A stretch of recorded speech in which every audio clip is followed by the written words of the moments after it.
Well, greetings and salutations, and welcome once again to the Newsman Weekly Podcast, episode number 66. I'm joined again today by Zach Heiser, the show's executive producer, and also Hayden Gray, the Newsman Weekly's official videographer, for at least one more week.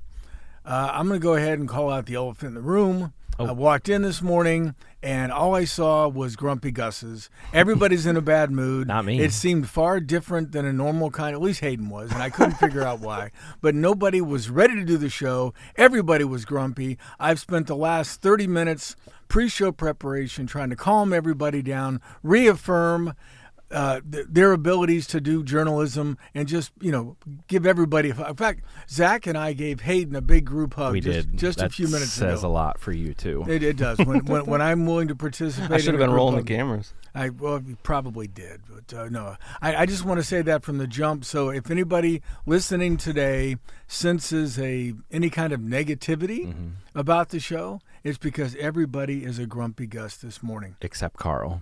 Oh, I'm a grumpy Gus. My Packers lost to one of the worst football teams in the National Football League. So yeah, I'm grumpy because we handed them the game. But we'll get there. We'll get there. All right. Before we talk about all that, wanted to point out we do have a guest coming in a few minutes. Mark Sebastian Jordan, author, playwright, actor, concert critic.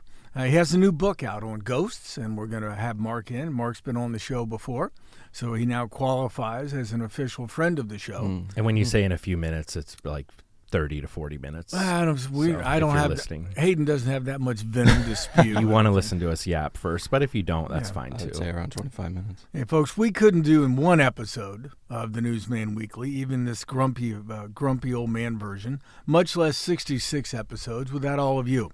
So thanks again to everybody for joining us for your weekly recharge of news, information, sports, and entertainment. We're grateful so many of you come to us every week, and we hope to never let you down again, though we probably will. We know we couldn't do this show without your support, so please, if you haven't done it already, subscribe to the show, give it a great rating. Once you've done that, unsubscribe, resubscribe, and give it another great rating, and just do that all day long while you're at work. Your boss won't notice. Our thanks also to the great folks at Relax It's Just Coffee for sponsoring this show and for being such a great partner to the Newsman Weekly. Every day starts better with great coffee, and our friend Paul Kimmerling and his baristas over at Relax simply have the best in town at 105 North Main Street in downtown Mansfield, though I will caution you, the city just made it harder, believe it or not, to get downtown Mansfield this morning. 4th Street at 4th and Main is now closed.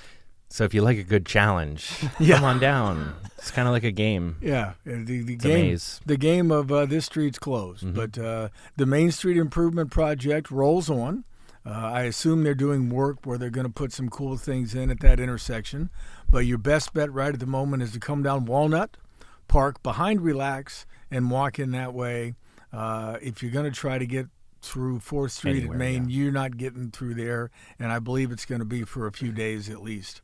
Anyway, guys, what's the funniest thing you saw over the weekend? What caught your eye? What grabbed your attention? Feel free to talk sports, news, or anything else you want to. Anything else. Okay. Well, I don't know. What happened this weekend? I went to Oktoberfest at Phoenix. How was that? That was fun. Yep. Got down there. Did you get one of the award-winning Oktoberfest beers? I had the pumpkin ale. Oh. Pumpkin. It was good. They're like 9% too. Dude, it was like the number 7 in the country in that national survey. Sipped on an Oktoberfest beer, but I was just feeling the pumpkin ale. Well, you're a pumpkin. You probably drink pumpkin chai latte coffee. But the kids were with us, and so that was fun. Like they kind of got a little bar experience. We were out in the beer garden. Yeah, it was more of a cultural event. There was a food truck and Schmitz had a food truck there. Did the girls participate in the Stein lifting contest? No, I was gonna get them an NA and just kind of get them started on the taste of beer, but just went with waters instead. But thank God Jess was there to steer you away from that idea. Yeah, and we were going to go to their downtown was packed Saturday. There was Manifest, there was Alley Fest up at DLX, there was a Third Cup hip hop show at Third Cup, which I didn't end up making it over to because I had too many pumpkin ales. Oh yeah. And I was like, "Oh, come on, let's go to Third Cup now." And by the time we got there, they were packed up. It was you do. You do realize one pumpkin ale is too many pumpkin ales. Yeah, I'm just saying. Maybe. Okay. I don't know. Hayden, what about you? I didn't make it to Oktoberfest. I did go to a Bigfoot festival in Loudonville. Did you find Bigfoot?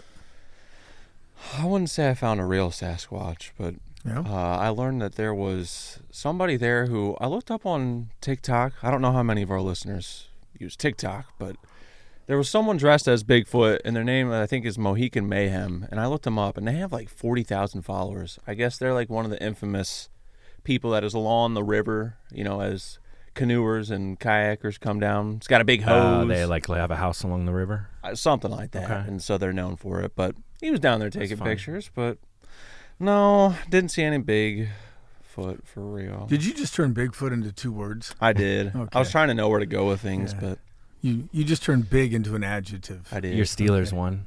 Yeah, they did. Well, that was fun. Yeah. I guess they do better when I don't watch. Who do they play?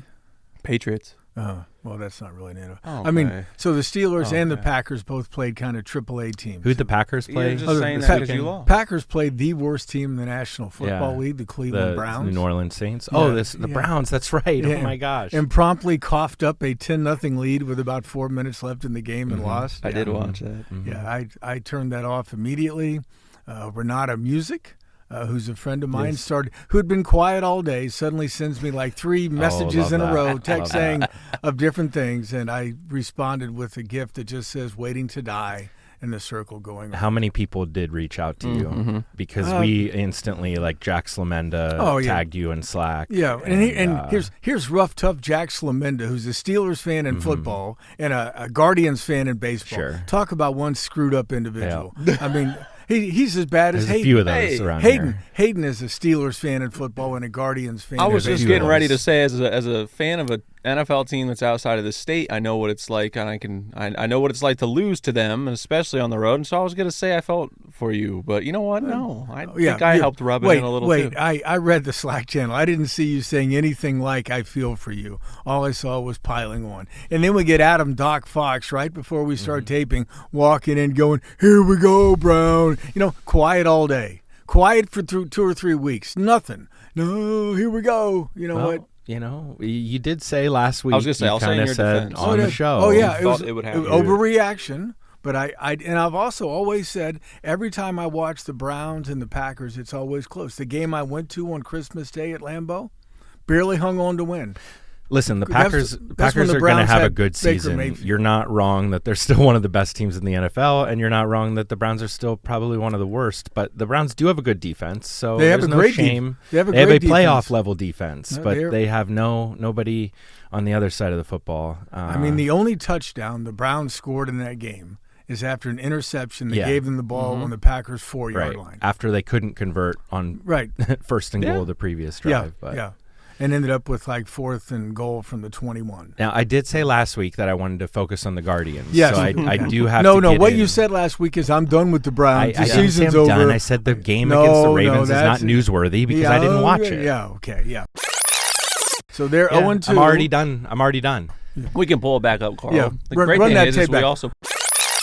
So they're 0-2. I'm already done. Put videos out. The season is over. I'm focused on the Guardians. See, that was from last week. That was you, Heiser. I am focused on the Guardians. Okay. It was nice that the Browns got a win. The Guardians did have to lose to sacrifice for the Browns yesterday, but they are now Twins, right? one game behind the division lead in the sports world. It's probably one of the most underappreciated stories, I would say. Who are they behind? The Detroit Tigers. Okay. For the division lead. Have they clinched a wild card yet? They have not clinched a wild card. If the playoffs started today, they'd have the 3rd wild card spot. But at this point, you go in for the wild card or the division. They were 15.5 games out of the division lead in July.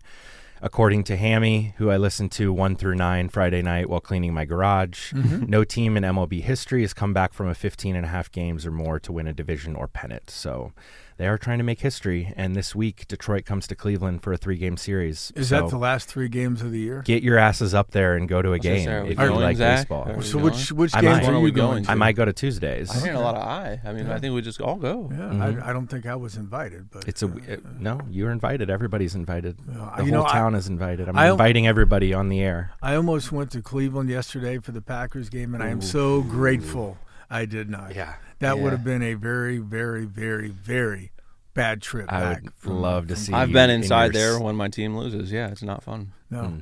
I was there in 1980, 79-80, when they lost to the Raiders in the playoff game in the 40 below zero game. That was a fun game. I mean, at least the weather was nice. Oh yeah. I'll actually say, after my team lost last year, it was the Thursday night game, the Snow Globe game, when the Steelers lost, and I will actually say Cleveland fans were kinder to me after they won the game. I thought they would be, egging me on a little bit more, or in my face a little bit more. No, before the game, which you expect, but before the game was actually worse. Afterwards, they were actually like, yeah, that was fun. The only thing I will caution Steelers fans about this morning is pray that your offensive line is healthy when you play the Browns. The Packers lost their starting right tackle the first play of the game yesterday. They lost their starting right guard in the first quarter. Jordan Love, who is a fairly mobile quarterback, was sacked many, many times. Jordan Love's garbage. I feel for Aaron Rodgers' life. No. He can't move. No. He can't move. It's going to be a Oh, really? bloodbath. Because what was Jordan Love doing on that 3rd-and-1 play where he lost 14 yards because he wouldn't let go of the ball? Yeah, well, what was that? Well, Aaron will just fall to the ground, because here's what's going to happen. I would rather him just fall to the ground. It's what Jordan Love should have done. Myles Garrett will rush in, sack him, take off his helmet, and beat him with it. Because that's what Myles Garrett does. He beats people. We with didn't give his helmet. overreactions yet. Can I give one quick? Sure, go ahead. My overreactions, we're going to obliterate the Packers when we play them. Okay. Good overreaction on your part. Love to see it. All right. We will Before bookmark that. Enough grumpy Monday morning with Hayden. Before we bring in Mark Sebastian Jordan, let's take a look at some recent local news. I mean, after all, the word news does still appear in this show's title. The Ashland County Fair booted the Ashland County Democratic Party booth last week after they found a political party sale of offensive buttons directed toward President Donald Trump. The Fair Board said in a social media post, "We're a family-friendly fair. We don't condone this from any vendor or merchant. We apologize for those who saw the display. The Democratic Party has been asked to pack their booth up for this year, so they not be here. For the remainder of our fair week, this is not political. We just can't have it at our county fair." Later on, Ashland County Agricultural Society President Marty Wesner said he and other board members learned of the buttons Thursday around 2 p.m. They asked the party to remove the buttons and other offensive material. When that didn't happen, the board decided to have the booth removed. The Democratic Party in Ashland attempted to sell politically charged buttons at a booth depicted a red hat with words such as fascist and resist. Smaller text read, "Is he dead yet?" and, quote, "One day we'll wake up to his obituary." Some of them also contained 8647, a political code interpreted by some as a call to violence against Trump. The incident is under investigation by the Ashland County Sheriff's Office. Sheriff Kurt Schneider said he notified the U.S. Secret Service to look into any crimes associated with President Trump's safety or that may be associated with President Trump's safety. The chair of the Democratic Party in Ashland, Heather Sample, later said she was ejected from the county fair for political reasons. She did express some regret over the incident, which happened just 8 days after the assassination of conservative activist and commentator Charlie Kirk. Quote, "We hear those in our own party and those in opposition who feel those buttons were in poor taste. In retrospect, given the emotions running high in the wake of the Charlie Kirk assassination and subsequent scrutiny of criticism by the government, we should have thought about this more," Sample said. No kidding, Heather. No kidding. How do you notify the Secret Service? Do you think I you have just no send them idea. an email or? I have no idea how you notify the Secret Service. Yeah. I have no idea how you do that. I'm glad Heather did admit that, and I mean, I don't know. All I'm going to say is, this was a crazy story, kind of a ridiculous overreaction in my opinion. But also, like, to say it's not political is kind of silly, but. Overall, I feel like I just want to shout out Taylor and Dylan because I thought they did some great reporting on this, and I read all 3 or 4 stories that they did, and they talked to a lot of people. So kudos to them, and we'll link these stories in the show notes if you want to get caught up on this. But you also might just be you might be skipping over this part because it kind of got like everything does, just fan the flames on social media and people arguing about everything political. I did go to a Wednesday night church service over at the Avenue Church it's in Ontario. It's on Park Avenue West. They normally have those on Wednesday. This one was devoted to not only their normal kind of prayer service, but also some retrospectives and thoughts about Charlie Kirk. Thought that was very well done. Did a story about that. We can put that link to in the notes as well. I did see news this morning. They had a memorial service for Charlie Kirk out in Arizona yesterday that put I think more than 100,000 people in a stadium. And I did see where his wife Erica, during her remarks, said that she forgives the young man who allegedly shot her husband. She said that's what Jesus would do, and that's what Charlie would do, and she forgives him. Wow. So maybe someday we can tone down the rhetoric and move on. I've got a solution to the fair thing, I think. You ready for this? Okay, hold on a second. Attention county fair boards. Hayden has a solution to all political problems. No. Well, hold on a second. I'm going to time you in. 3, 2, 1, go. No politics at all at the fair. It's about fried food and animals. So let's just do that. There you have it. No more politics. Just none at all. I got to tell you, I've been to the Richland County Fair a bazillion times as a reporter. There is a Republican booth. There's a Democratic booth. They kind of face each other across Fairhaven Hall. I've never seen a problem like that. So. No, I know, but That's just what I mean. Just, you know what? Let's just avoid it altogether. All right. Hey, speaking of not politics, Mansfield City Council voted unanimously last week to add the name of the Reverend Verdell Larson to a section of Miller Street near Providence Baptist Church, which is a church that he pastored for 50 years. The move came after congregation members attended a council meeting in August to request the honor for Larson, who died in 2012 at age 92. Many of those same congregation members returned to nearly full council chambers again Tuesday. The church's current pastor, Reverend Mark Cobb, thanked lawmakers even before the vote. He cited advice that he got from a former pastor of his own, Bishop William Morris at Shiloh Baptist in Mansfield. Quote, he would often say when people are nice to you, you should reciprocate 2 words back to them, and those are simply thank you. The move will place Larson's name on a section of Miller Street that runs parallel to the building's east side on West 6th Street. It will be done in time for the church's 71st anniversary celebration in October. And finally, congratulations are due to Mansfield City school leaders and Mansfield Senior High School.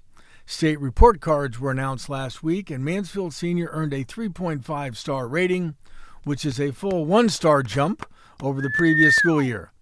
High school principal Chris Beasley said, quote, I just can't be more grateful to my team, my teaching team, the other administrators in our high school are, you know what, they really believed in the process, all the data, and all the test preparation.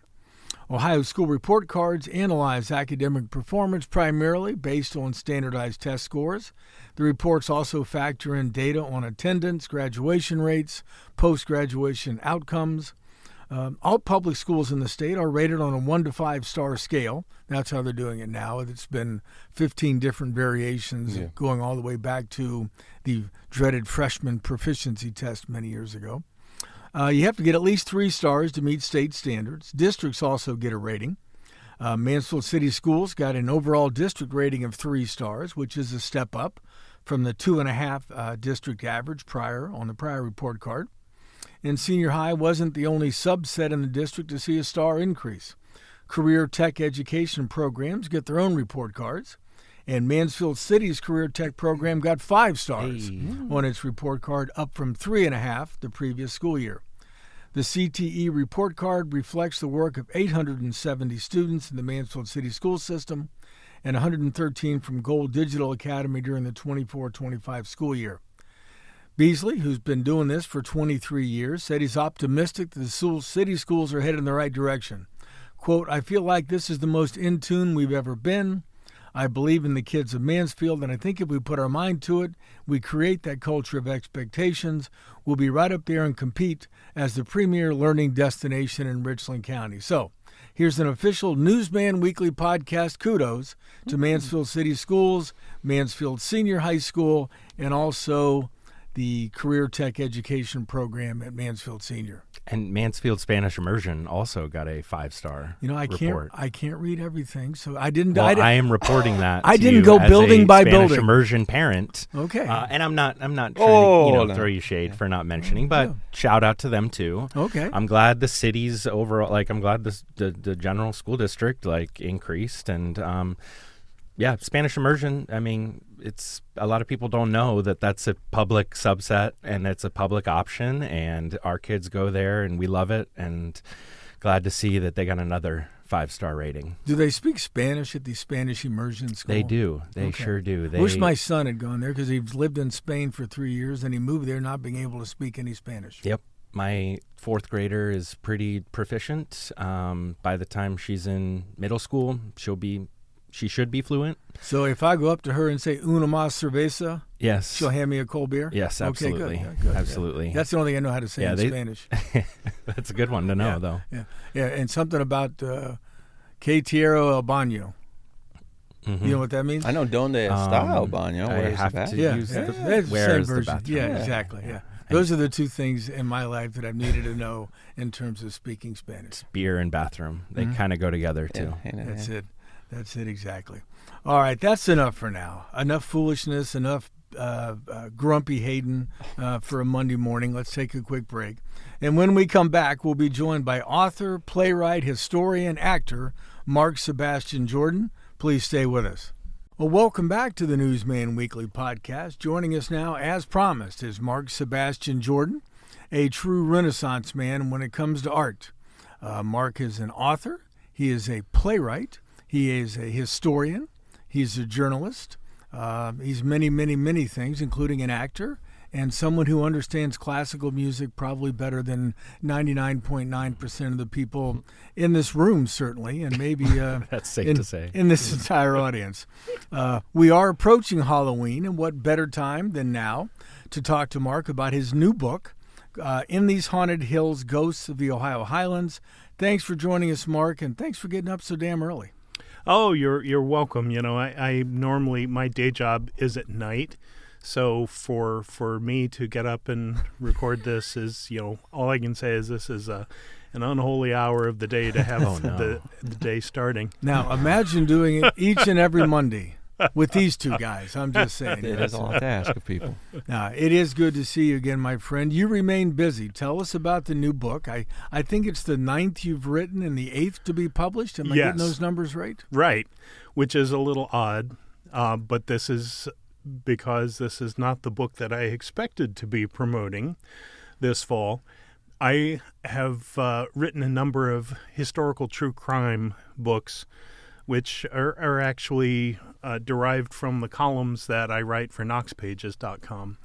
And the third of those I completed earlier this year. It's called The Maplehurst Murder, which is about an infamous unsolved murder case that took place in Mount Vernon in 1905. And fascinating book to write and work on. And it was originally written with the plan of it being available this fall. But the publisher, as publishers sometimes do, pushed it back. Okay. And I was only informed of that in August. Of course. And my biggest event of the year is I have a booth vending my books at Heritage Days at Malabar Farm, which always happens the last weekend of September. And by this point, I think this will be the 5th year I've done it, or 6th, something like that. I've realized that I have some fans who show up to get whatever my latest book is. And if I don't have something for those people, they're going to be very disappointed. I can sell you last year's book. They've already read it. Or 2 years. Yeah, exactly. I mean, I'll have those titles. But I wanted to have something new, and there I am finding this out in August, which is less than 2 months from when the the distribution needs to happen. Right. And so I had a problem. But last year, when I wrote my memoir about being an extra in the Shawshank Redemption, Right. I worked with a small press out of Phoenix, Arizona called Alien Buddha Press. I love that name. By Yeah. the way. Alien Buddha Press. That creates imagery and it mixes sticks in the names. mind. Yeah, you can Exactly. you don't Great forget it marketing. once you've seen it. And it started off as a poetry press, but they've been expanding in recent years and trying to offer a wider range of publications. And so they came to mind because, when we worked on that previous book, we worked fast and lean. They were flexible, and so I contacted the editor, Red Mitchell, and I said, "Are you a gambling man, Red?" I love the fact that the editor of the Alien Buddha Press is named Red. Is named Red. Yeah. So I contacted him and said, I have a kind of a crazy proposal for you. But, and mind you, this is mid-August. He said to him, if by some chance I could supply you the manuscript for a new book in 2 weeks, can you publish it and have copies in my hand in time for the Heritage Days Festival at the end of September here in Ohio? And Red said, if you can deliver me a book in 2 weeks, you're on. No. Now, had you even started pen to paper yet at that point? It depends on your definition of pen to paper. Had I written any words for this book yet at that point? No. No. But I have this interesting process that I use where I research subjects, I get to know stories, things that I'm going to write about, and I have in the back of my thoughts the plan of attack. So when I actually come to the process of maybe not writing, but just calling it typing, the book that is already buried in my thoughts, basically it's just a process of typing as fast as I can. In terms of actual typing out, I never spend more than a month writing one of my books. Now, it doesn't mean I haven't spent 25 years working on it previously and stowing away the stories in the back of my head. I call it putting it in the crock pot. Yeah. I put something back there and I stew on it, and by the time I'm actually putting words on the page, it's already been complete in my thoughts for a long time. So I'm just flying as fast as I can type. See, in the case of this story, these are stories that I've been collecting for many years, and I had intended to write this book for many years. Now I had a reason to get it down on the page. I had the motivation, and ended up delivering the manuscript to Red one day early. Yeah, I'm always fascinated by writers' techniques. I have never and will never write a book. I recognize Smart man. I recognized early in my journalism career that I was a far better reporter than I was ever going to be a writer. And I love that everybody that writes has a different writing style. And I remember an interview once with Shelby Foote, the historian who wrote a great trilogy about the Civil War. And Shelby Foote wrote with a dip pen. Yeah. Of course he did. He wrote it on paper, and when he finished a page, he set it aside to dry, and he went and did something else. After it was dried, he came back and he reread it, and if he liked it, he gave it to his typist, who would actually type it, and then he'd start on another page with a dip pen. Have you ever used a dip pen, Mark? I have, not to write a book though. Yeah. Man, my hand, I could barely write a letter, the one page by hand. Yeah. I've gotten so used to typing. Yeah, typing. I can't read my own writing anymore. Yeah. The best thing I've discovered as a journalist is you can put a tape recorder on these things. Mm-hmm. When I cover a meeting or do an interview now, I just let it record. Mm-hmm. I don't even take notes. Yeah. And then when I get done, I put it into a computer and it regurgitates a manuscript transcript. And So I've For those of you inherently who are lazy. listening and can actually see this, he was holding up a banana at the time. I don't know what. Mark, when you say stories are in the back of your head, though, do you take audio notes? Do you write stuff down over the years, or is it just like you truly just keep things in your thoughts, and then when you're ready to type, you go? Well, it depends on the project exactly. For one of my historical true crime books, there are lots of notes, and there are earlier versions of the stories that I write for my columns. Actually, for this one, I ended up basing some of the material in this on columns I had written for History Knox as well. But for most of them, it's just having stories in the back of my mind. So, I know that I've got at least another 5 books in me because they're already stuffed in the back of my mind as well. Now, this book seems to, and a lot of your books, combine some of your favorite things, I think, at least in terms of writing. It's got history, it's got investigation, it's got storytelling. Why are those things so compelling to you, and how does it come so easily? Oh, wow. The last part, to address that first, how does it come so easily? It doesn't come so easily. I work hard to make these things happen. But when I'm doing that kind of work, research, and then arranging it as a story, I just feel like I'm doing my thing when I do that. I'm doing what I was put here to do. There's nothing else on this planet that makes me feel as much at home as doing that kind of writing, and research and writing. It's so important because, well, one of the things that I like to say, I've said many times before, is that something like religion or philosophy can tell us why we are. Science can tell us what we are, but stories tell us who we are. Mm-hmm. It's critically important when you think about it. Everything that we understand about our world is based on stories that have been told to us, stories that we tell other people. And there are a lot of stories that hover right around the fringes of society that are going to disappear if someone doesn't grab them and slap them down on paper. So I'm kind of that guy catching the stuff that is going to get blown away by time if someone doesn't do it. No one else is doing it, so by default, that's my job.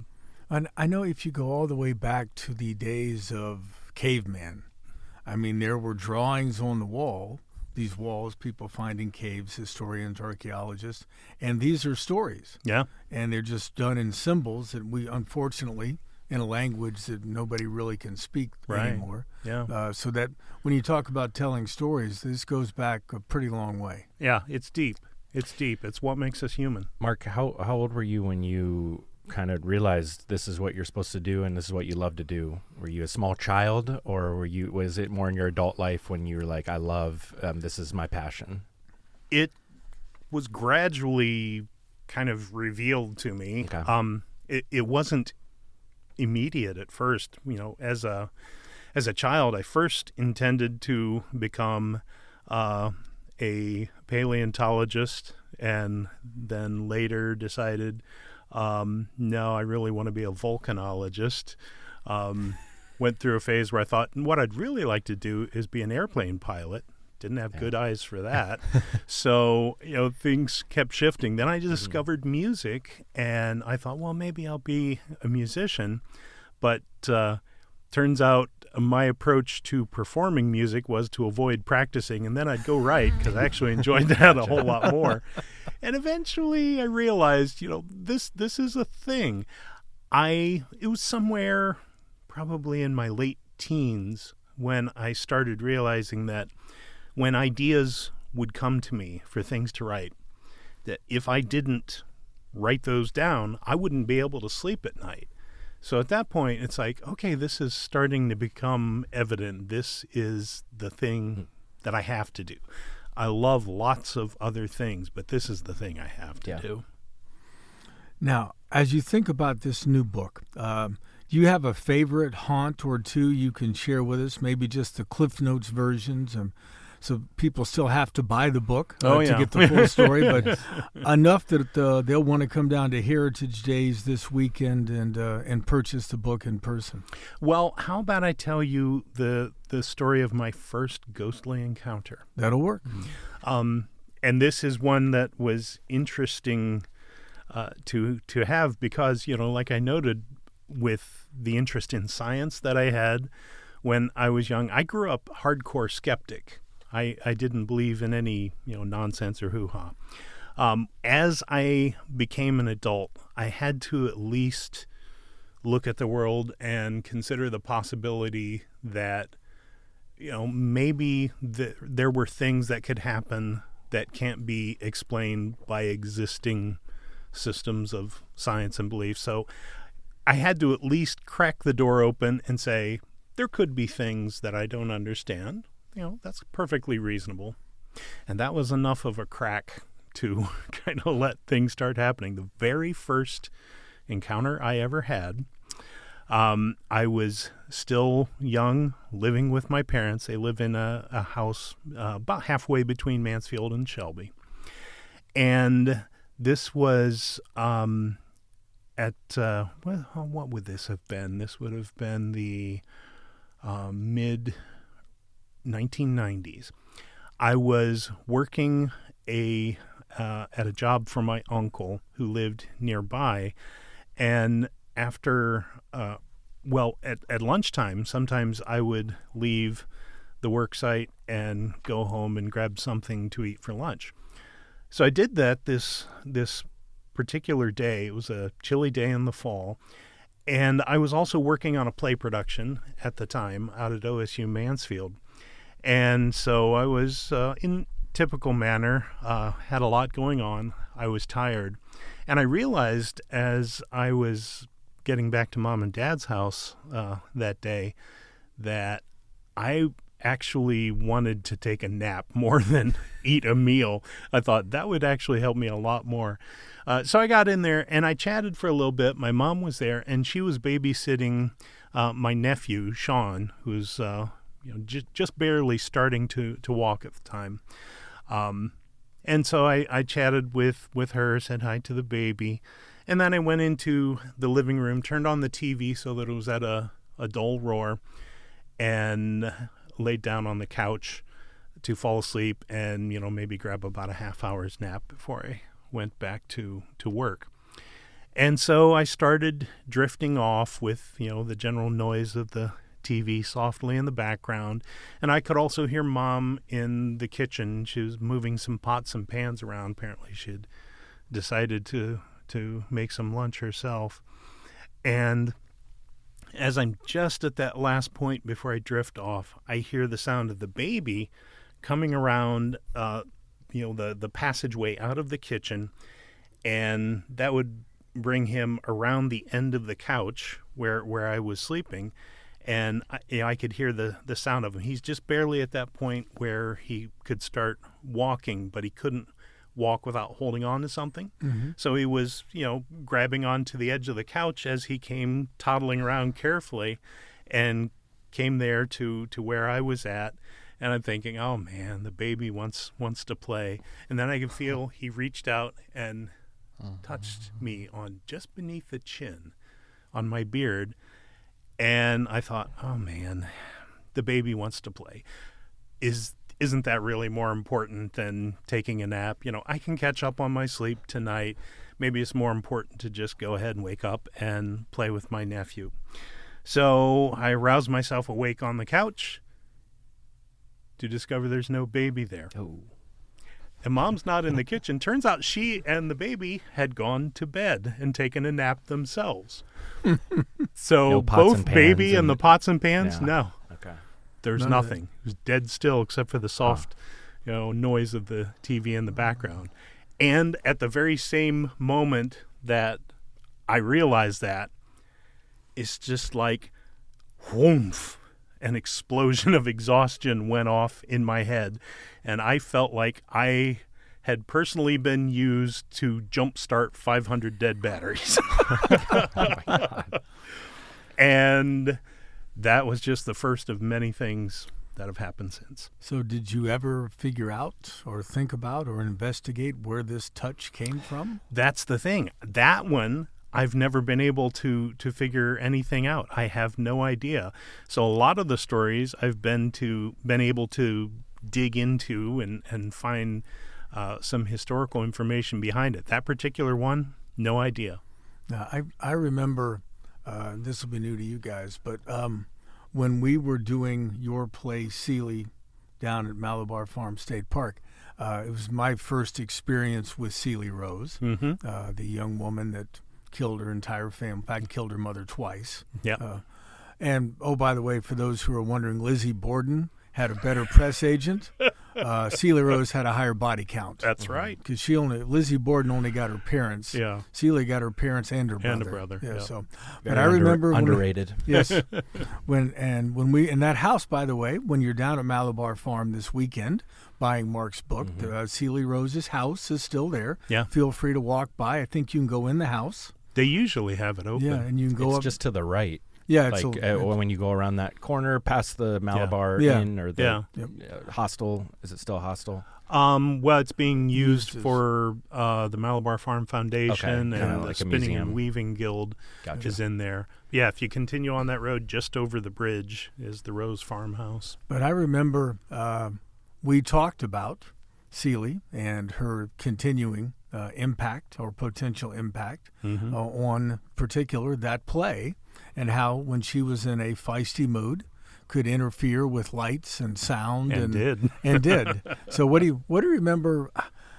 It was spooky. I mean, when you're doing a story about Yeah. a young mentally troubled young woman who killed her entire family, and you look out the back window of the barn and there's where it happened. Yeah. It was a spooky experience. Yeah, and I- actually pieces of that barn were originally recycled from the mill that Seeley's father operated.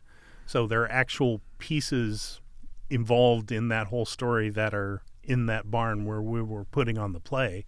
And, there seemed to be something a little extra attached to some of those pieces. What's the weirdest thing you can remember occurring? Because I know you did Seeley more than once down there, but what's the weirdest thing you can remember thinking to yourself, okay, Seeley, we got a show to do here. How about you not do this tonight? Well, there were plenty of them, but the the granddaddy of all of them was the time that we were in Tech Week, just a few days away from opening, and we had all the elements going, the light and the sound. The sound is really important in those productions of the Seeley play because I found recordings of old folk music recorded back in the 1920s. Stuff I still like that. hear one of those songs in my head. Which by the way. one? The one, God, I can't remember the name of it, but it's like a man and a woman singing, and I can't remember the name of it now. I think it might be at the beginning, but it is flat spooky because it's like Oh, yeah. old school gospel kind of. Yeah. You're probably thinking of I'm on my journey Yes, home. that's Yep. the one. Yes, Yep. that's the one. Guys, that is a scary. I'm sure it wasn't scary at the time. Maybe not. But when you're in that barn, Yeah. and you're hearing that song, it's scary. It's intense. Yeah. There's something very raw about it, and that was the kind of music I chose to go in between the scenes because I wrote that play. I intentionally wrote it in a somewhat archaic style. It's little naturalistic snapshots of scenes. I don't try to have continuous action, and in between these little bursts that the scenes are, I had this music going. So the music was the 13th character of the play, absolutely critical to the production. We got it started, and everything seemed to be going well. So on the Tuesday of the Tech Week, and we were going to open with a show for a preview audience on Thursday, and then we were already sold out for the weekend. So on that Tuesday, everything had gone well Monday, so my tech director, Dan Firetag, had a lot of work that he needed to get caught up on because he had been so busy with the play and setting up all the lights and sound and everything. So on that Tuesday, he was not going to come in since everything had gone so well Monday evening. And so we're in there running through rehearsal, and we get about halfway through Act 1 that Tuesday evening, and suddenly all of the sound is gone. You can hear a distant, muffled version of the sound cues, but I'm no longer able to control it from the sound board. And, I do all the usual things that you do when you have a problem like that. You plug and unplug and replug and, do your little technical checks like that. And no matter what I did, I could not get the sound design back. And here we are a couple days away from opening. We're completely sold out, and this was the very first year that we did it. So this was at Malabar, right? At Malabar. Okay. I'm trying to imagine where in the barn. In the big barn Gotcha. at Malabar Farm. And so, the whole big experiment of doing this project down there was writing on how it would go. And here we are a couple days away from opening, and suddenly I don't have any sound. So I freaked out, and I just had the actors go ahead and go because, we would just have to keep going until we could figure out what was going on with the sound. So we went ahead, completed the rehearsal, and I afterwards called Dan in a panic and, freaked out on him saying, we're going to have a fiasco here. We're going to be opening in a couple days, and I don't have any sound design. What do we do? And Dan was practical and calm, and he said, "Don't worry about it. Obviously, one piece of equipment has failed." And I said, "Yeah, but I was trying these different pieces, and I can't figure out what thing went wrong." And he said, "All right then, I will bring a new CD player because we're running the sound off CDs back in that day." He said, "I'll bring a new CD player, a new amp, new cables." And we had the big speakers we were using in there, which, I knew those still worked because I could hear a faint ghost of the sound design when I tried to play it back. He said, "I'll just figure out which piece went wrong and replace it one at a time. This is nothing to worry about. I'll just come in a little early Wednesday night before you start and do that." So finally, I was calmed down enough that I would be able to sleep that night. And said, "Okay, fine." So Wednesday, Dan comes in and replaces the CD player. No difference.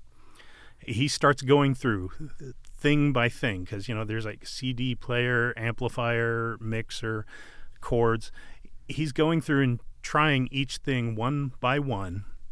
And I'm just standing over to the side, and, he said this was a 5-minute fix, and 10 minutes go by, and 15 go by, 20 go by. By this point, Dan is over there, and he's starting to cuss at his equipment, which is never a good sign. And I got actors standing around waiting anxiously to get started. They all have lives and jobs, too. We can only be there so late that evening.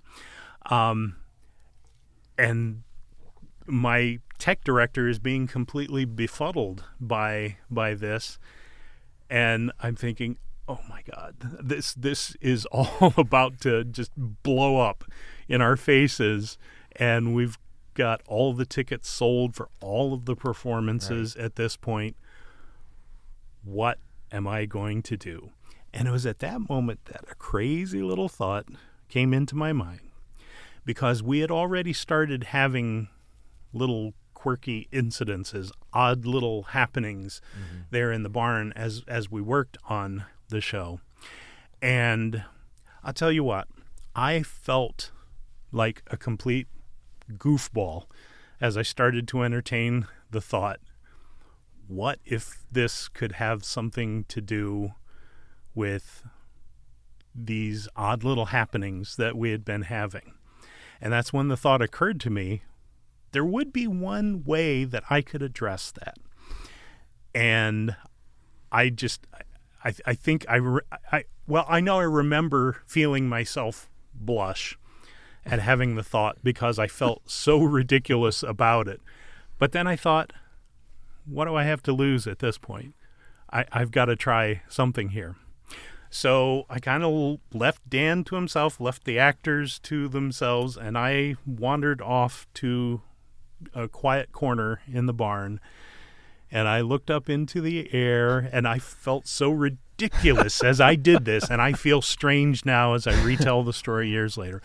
But I looked up in the air, and I said, Seely Rose, if you don't let us do this, then this whole process, us telling your story and what really happened, it all ends right now. It's over unless you let this happen. And I left it at that. And something like less than half a minute later, suddenly sound comes roaring out of the system. I look over at Dan in the booth, and he's just sitting there staring at it, shaking his head, because he had been unable to tell that any of the pieces weren't working, because as he tested each thing separately, it all worked. So finally, he did a desperation move and replaced every single piece of equipment involved in the sound with the replacements that he had brought. And that was the moment when suddenly it worked. So that's crazy. It was crazy, and it became part of my job after that point to make sure and invite Seely to every performance just to help things run smoothly. Yeah, so how often do you talk to Seely Rose after that? Like, this is like, oh, cool. Well, periodically, because there were plenty of other incidents later on that I detail in the book. The stories from Malabar are a huge chunk of the book. 3 chapters of the book is devoted to Malabar-related things, not just with the play, but also with the big house and also with the old hostel there. So I've got all of those. I've got some stories from the Ohio State Reformatory here in Mansfield, which I got to experience a lot of that place when I worked there for a little bit. I worked there up until COVID, and just never returned after that. I've got several stories related to Knox County, which include a couple where I was able to dig down and find the historical roots behind a couple of longstanding local legends. So the book is a mixture of personal stories, historical digging, and I also recount of a few other people's encounters in places as well. Now, Mark, I'm actually working right now on piecing together kind of a guide for Ashland, Richland, and Knox counties. Yeah. Talking about some of the haunted attractions that they can visit. Now, this is good haunted country. Right. There's obviously plenty of that. And obviously, you talking about Malabar, this could be anywhere. I know you're very familiar with the whole area, especially Knox. But, are there 1 or 2 other places that aren't necessarily haunted attractions like your blood prison or a haunted house, but just geographically haunted? Yeah, like geographic places, are there 1 or 2 that really kind of come to the top of your mind that people who are interested in trying to maybe go have an encounter, where they could possibly visit? It's unpredictable whether they may encounter anything while they're there, but are there 2 that really jumped out to you that you know about? Well, the Malabar and the Reformatory are 2 places where you can go and things can and do happen to people who are even just touring them as historical sites. One place that I included in the book, which is very rich with happenings actually over in Gallion, Brownella Cottage, which was the home to Bishop William Montgomery Brown. He was an eccentric figure who became extremely controversial back in the early 1900s. He had been an Episcopal priest for many years, but after his retirement, he read through all of the religious books in his library, been there, done that, Then he gets bored, starts to read them again, and he thought, oh man, this is boring. I'm not going to read these books again.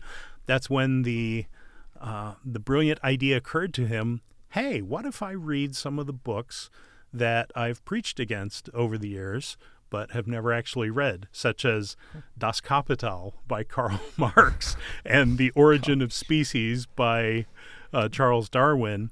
And he read those, and at the age of 72 became a fiery, outspoken atheist, and ended up getting excommunicated from the Episcopal Church and accused of heresy, all kinds of wild stuff. Well, there are many people, myself included, who have encountered some spooky things at Brownella Cottage. So that's another place that people can go. It's interesting, too, one chapter that I include in the book of one place that I am not convinced is haunted, despite its extensive reputation, is Mary Jane's grave. Down in Lucas, southeastern, right? Richland County. I heard about that when I was a kid and stuff. But tell us you always about. hear about that one. It's a very well-known one, and it became, for many years, the place where high school guys would take their girlfriends to try and scare them, just so that they'd want to be held, that kind of thing. Well, there do not appear to be any historical roots whatsoever to that story.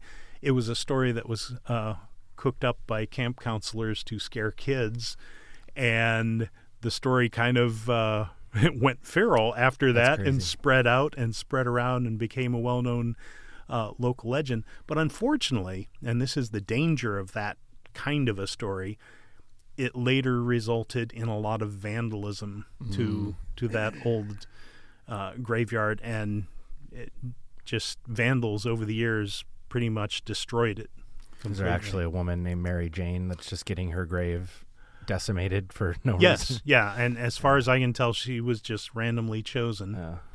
That's one of the things I was going to ask you. When you are investigating a reported haunt, kind of take us a little bit through the process. How do you do it? What are your tools? How do you use them? I mean, I watch, or used to watch, some of these cable TV shows where no matter where they went, it was haunted. Because Ghost Adventure. Yeah, whatever it took, it was going to be haunted. We've got all these cameras here. Somebody's got to scream. But I don't think it's probably that dramatic when you're investigating a haunt. What's your process? Exactly, and I actually talk about this in the book, because TV has done a real disservice to the whole notion of ghost hunting.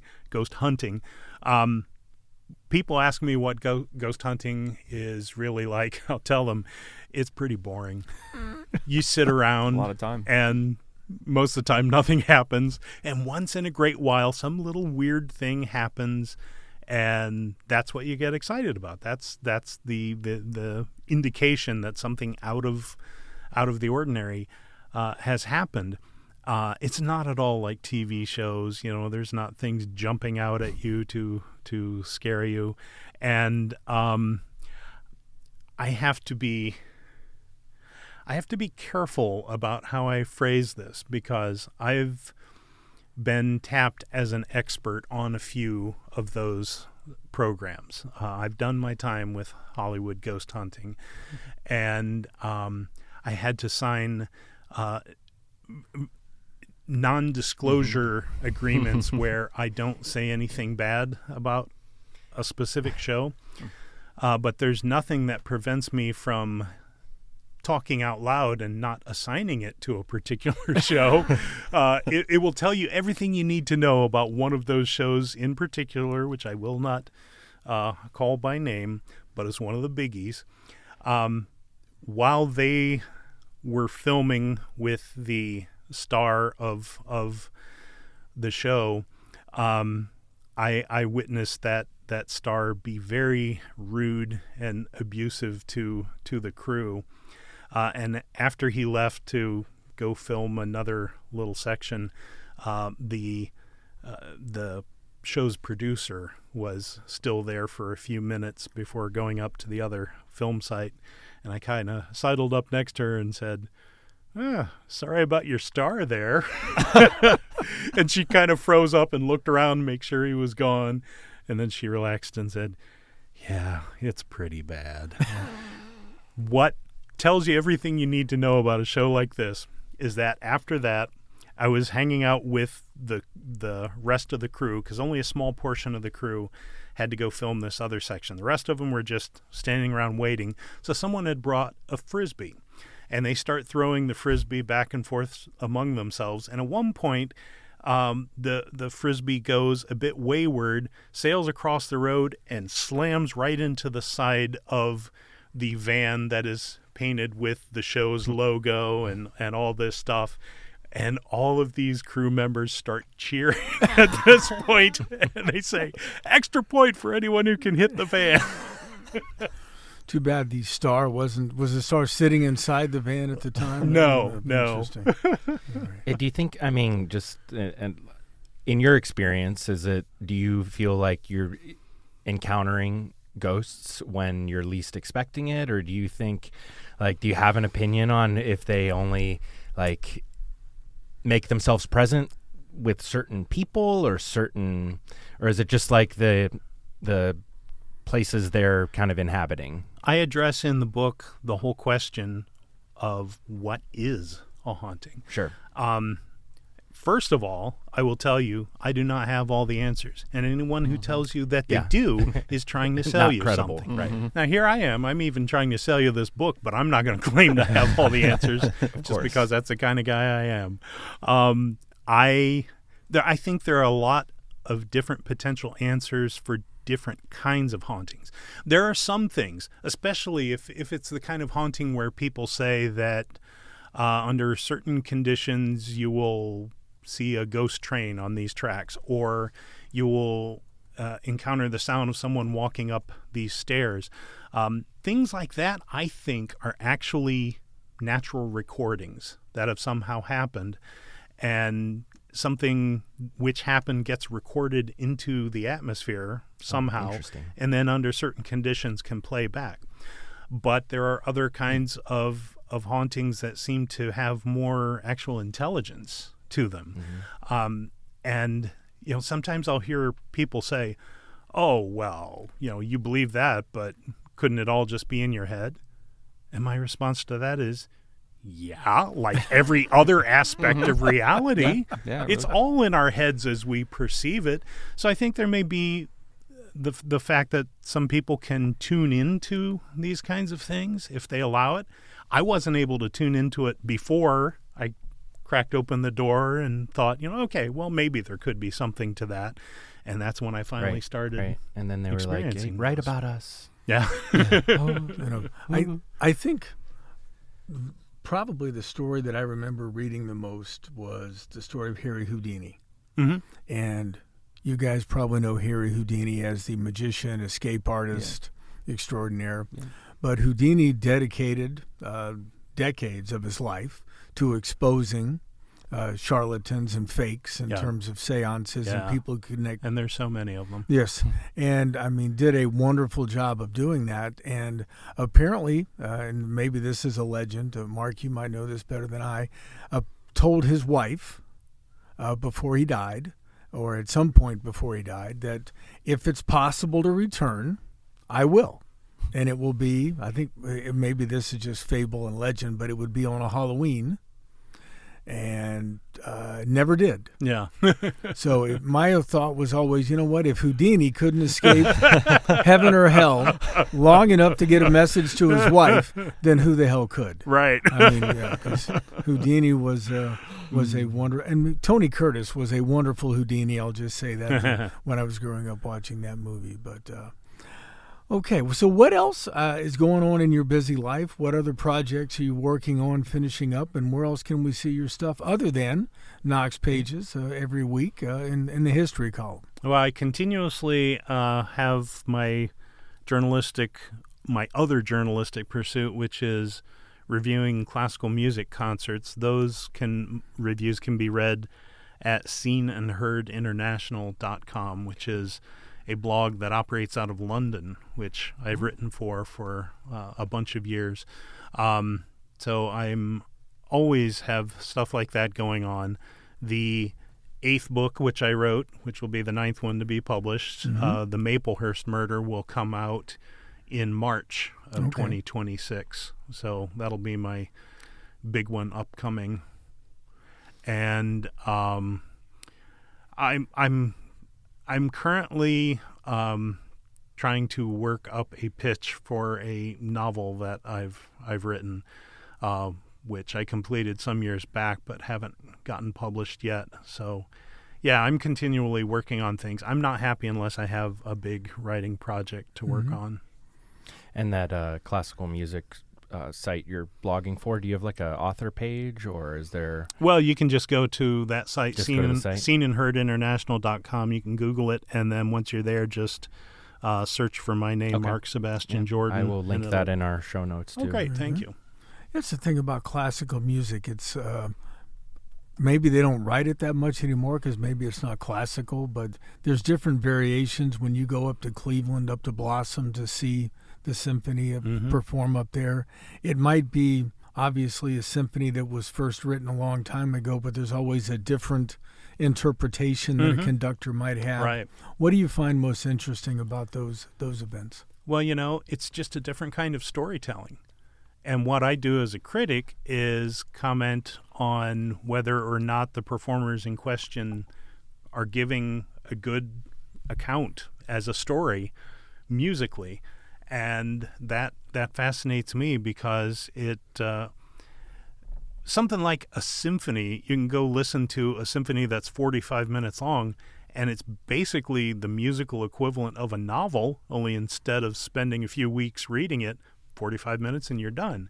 Now, you might have to listen to it a number of times over the years to get familiar with it and, get the grasp of it. But it's such a powerful way of communicating a wordless but very emotional story that it fascinates me. It's a kind of magic to me. Yeah, very good, folks. We are going to wrap up today's show on that note. The name of the book is In These Haunted Hills, Ghosts of the Ohio Highlands. You can get it from Mark Sebastian Jordan himself, Saturday and Sunday, September 27th and 28th. Will you be signing copies? I will be.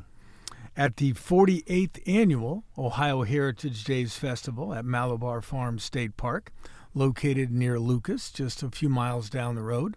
Many thanks to Mark Sebastian Jordan for joining us today. Thank you, Mark. You're welcome.